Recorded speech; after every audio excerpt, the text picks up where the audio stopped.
What's going on, everyone? So this podcast is brought to you by the 6th Annual Joining Forces Conference held September 2nd and 3rd at DHR Conference Center in Edinburgh, Texas.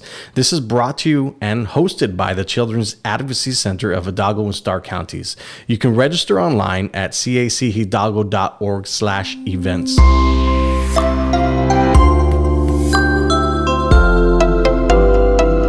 All right, so we have three-time former Olympian Margaret Hoelzer on today's podcast.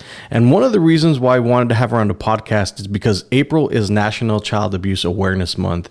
And our goal here at the CAC of Hidalgo and Starr counties is to get the word out to as many people as possible, especially during this month. So by sharing this podcast, you actually help us get the word out. So Margaret, can you share a little bit about yourself and how you got here?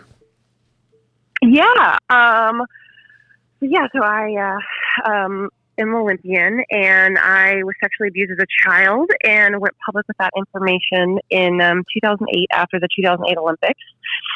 I was abused from the ages of 5 to 7.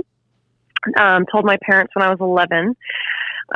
Went through the National Children's Advocacy Center. That's the advocacy center actually in my hometown in Huntsville, Alabama. It was the first advocacy center in the country. So I was really, really lucky that I had one actually at the time. I think it got its start in 1985, and I went through the advocacy center in 1994. And then years later, I think it was 2007, I came back and kind of, said, hey, I want to help, and what can I do? And there wasn't honestly a whole lot at that point. And then 2008, I decided to go public with my story and, connected with them and became their national spokesperson, and the rest was history. So how was it going through the first CAC ever? It was fantastic. It really was. At the time, obviously, when you've just been sexually abused and you've just told somebody, it's a really scary process, and they do a really fantastic job of making a traumatic situation not scary and not traumatic. So they, like I said, it's a scary thing, and they do a really wonderful job of just, for lack of a better word, making it normal and making you feel safe and secure, and making everything go back to normal as best as it can, if that makes sense. No, it definitely does. I think we have to tip our hats to the folks at the CACs. I can imagine what they go through. I hear a few stories, and they're bombarded by these stories all the time. It's pretty insane. Absolutely.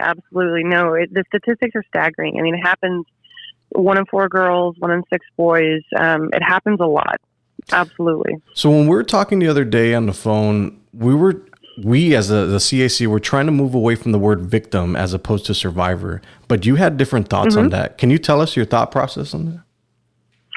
Well, I think it depends on the circumstances. I personally have never had a problem with the word victim. I use the word victim and survivor interchangeably. And the main reason for that is I think there's been a stigma around the word victim. And I think the reason I don't have a problem with it is I look at it as that I was victimized, and there's nothing wrong with that. This was out of my control, and I certainly didn't ask for it. And so saying that I was a victim, I don't have a problem with that, because, it's just a word, and it is factual. It is something that happened. Secondly, I think the word survivor is a very, very empowering word. And I think if you just automatically slap that on anyone, it sort of decreases its value and its power. And so I think going from a process of victim to survivor is a very empowering process. And I absolutely think that anyone can become a survivor. But I think you have to, it takes some time, and it takes a little bit of work. And more importantly, you have to make that decision. You have to decide that you want to be a survivor. And I think that process is just, it's putting in the time, it's putting in the work. Honestly, I think the most important thing is just the decision and saying that you're going to take your life back, and that you're going to work on the process of healing. It's not necessarily that you have to quote unquote be healed, because I don't think you ever are technically healed. I think it's always a healing process. It's something you're always going through, but I think it's just that you're going to be working on it, and you're not going to live in this victim mentality. But I don't think there's anything wrong with saying that, yes, I was a victim.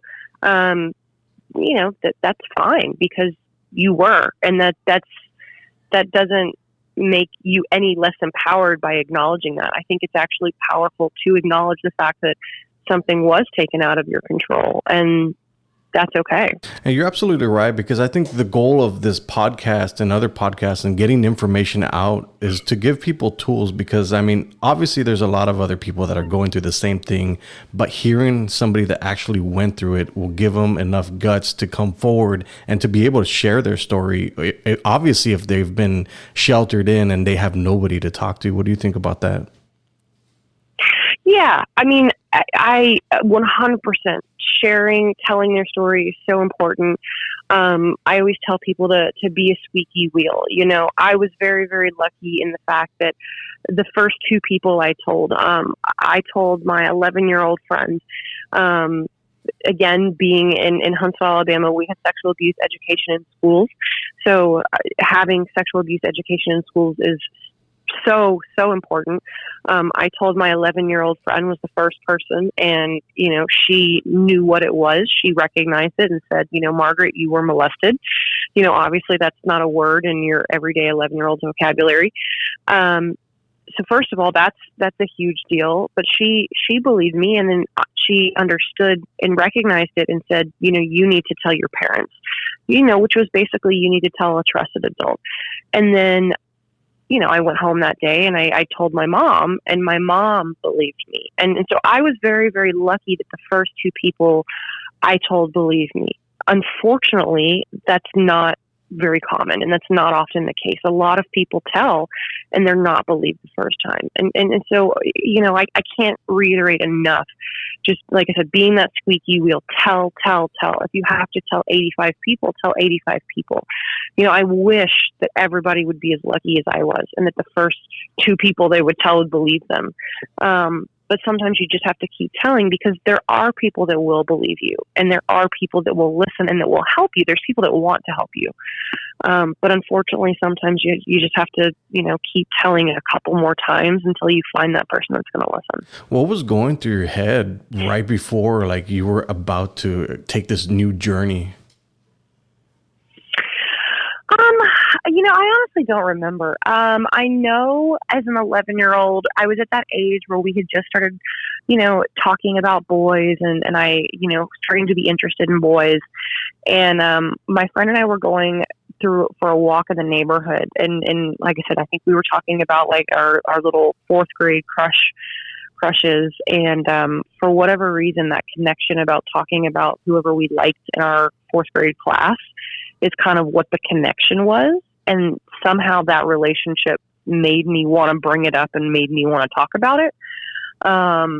But also, we had just had that sexual abuse education in school a couple weeks before, and I had gotten really, really uncomfortable in class.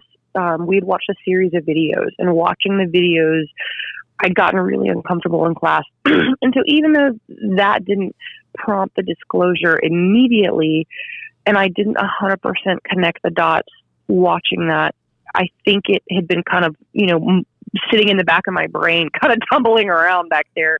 And I absolutely think that prompted, the discussion with my friend, because I think something was firing back there, even if I wasn't completely aware of it. Interesting. I had author Penny Salmon, who's the author of Brave and Unbroken, and we were talking about during this time, especially during the COVID-19 coronavirus, everybody's quarantined, and we're actually going to see numbers of child abuse going up. What are your thoughts on that? Oh, she's absolutely right.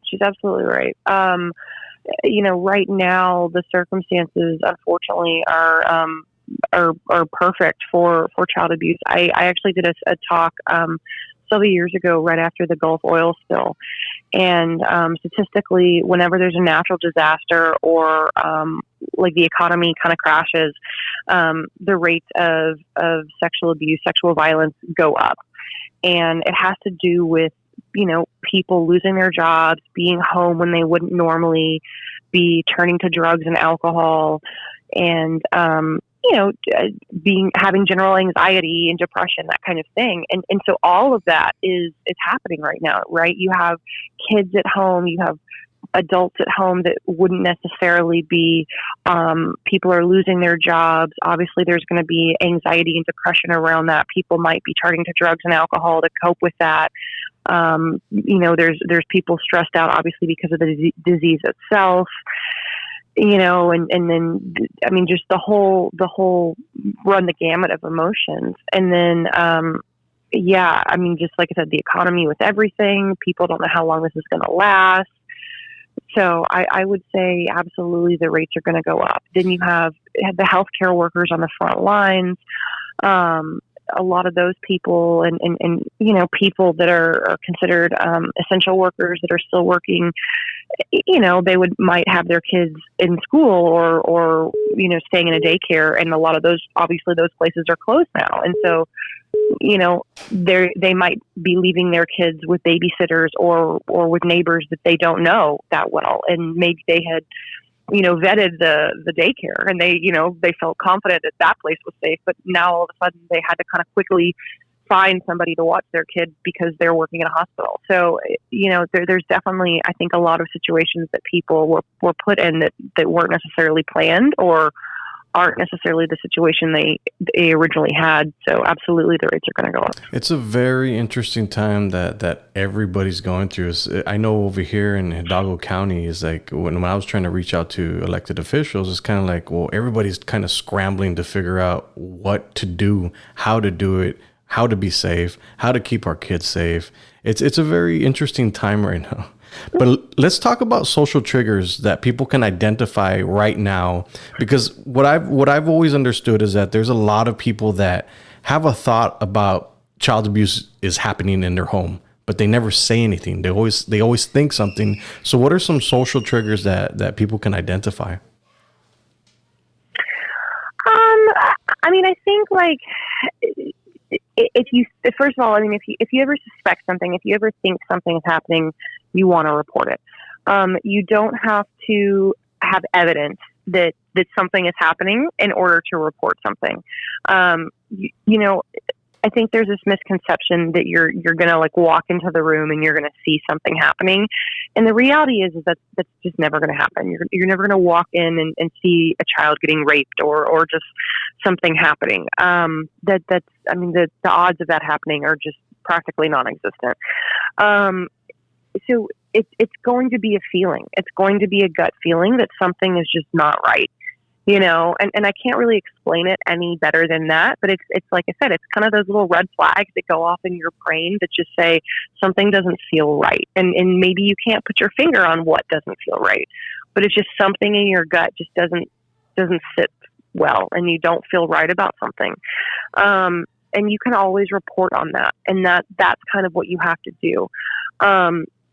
If you have a disclosure, obviously, if a child comes to you and discloses something, that's going to be the easiest scenario in my mind to report, because then you obviously have an example of somebody telling you, hey, this happened to me.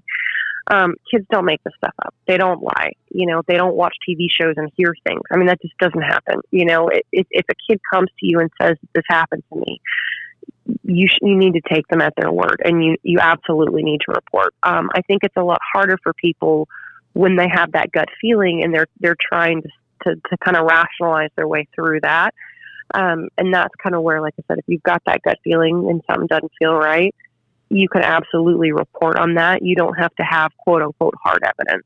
So the CAC of Hidalgo and Starr counties is hosting our 6th annual Joining Forces conference, September 2nd and 3rd, and you are our guest speaker. So we're super happy to have you on board. Can you tell us a little bit more about your role with our conference? Yeah, I'm so excited to be coming. I've been a speaker for 12 years now, and I speak all over the country at conferences and fundraisers, and I'm so honored and delighted to be coming down and just sharing a little bit of my story, and just really telling about kind of my story of going through a CAC and what that was like, and overcoming abuse, and going on to become an Olympian. But yeah, that's pretty much it. But I'm just, like I said, so excited to be coming down and seeing the CAC and everybody there. We're glad to have you on board. So this is from my personal thoughts. All right. So how does it feel to represent the United States of America in the Olympics? I mean, that has to be such a freaking awesome thing. Yeah, it was pretty exciting. It was a lot of fun. It was definitely a really neat. What was your best and your worst memories of the Olympics? Oh, wow. Gosh, best memories. I mean, there's so many. It's just such an honor representing your country, and like I said, that's hard to pinpoint. I would say probably the best thing would have had to have been standing on the medal podium. And I was really, really lucky. I didn't win a gold medal. I won 2 silvers and a bronze, but for my bronze medal, another American won the gold medal. And so I still got to hear the anthem and see the flag raise. That's so awesome. That was still really, really special. So Margaret, once again, we'd like to thank you very much for your time. I know obviously this time that we're going through is a little iffy and it's a little uncertain for a lot of people. So hearing your story during Child Abuse Awareness Month is really, it's really refreshing, because it gives a lot of people hope. It gives a lot of people answers, and a lot of people can associate with this if they're going through this. So I commend you very much for sharing your story. Oh, thank you so much. I appreciate it. Margaret, we'll talk to you soon, and we'll see you at the 6th Annual Joining Forces Conference.